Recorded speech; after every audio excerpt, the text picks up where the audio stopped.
پاکستان مسلم league نون کے سربراہ نواز شریف سے ایک ایک کر کے ان کے ساتھی بچھڑنے لگے۔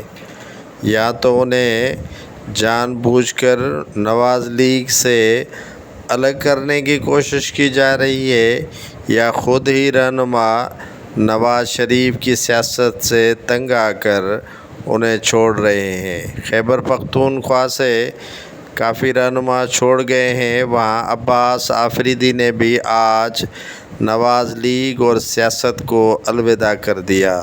نواز لیگ میں مضبوط حیثیت رکھنے والے عباس آفریدی نے بھی بالآخر نون لیگ چھوڑنے اور سیاست سے کنارہ کشی کرنے کا فیصلہ کر لیا۔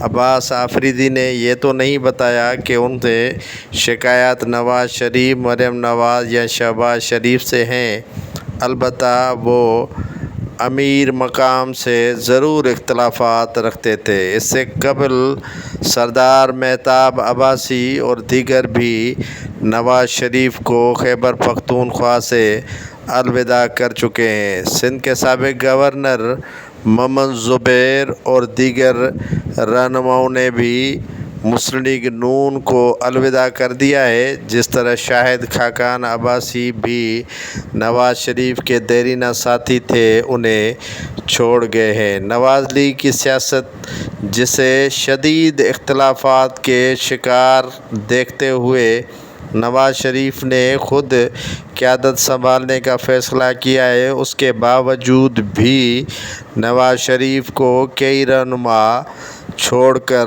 دیگر جماعتوں میں جانے لگے ہیں۔ محمد زبیر نے تو کچا چٹھا ہی نواز شریف کا کھول کے رکھ دیا اور مریم نواز کو تنقید کا نشانہ بھی بنا ڈالا۔ آج عباس آفریدی، جو مسلم لیگ نون کے دیرینہ رہنما اور دفاعی پوزیشن میں ہوا کرتے تھے، انہوں نے سیاست اور نون لیگ سے کنارہ کشی کر لی ہے۔ اس سے قبل شاہد خاقان عباسی، مفتاح اسماعیل اور دیگر رہنماؤں نے بھی نون لیگ سے کنارہ کشی کرنا شروع کر دی ہے۔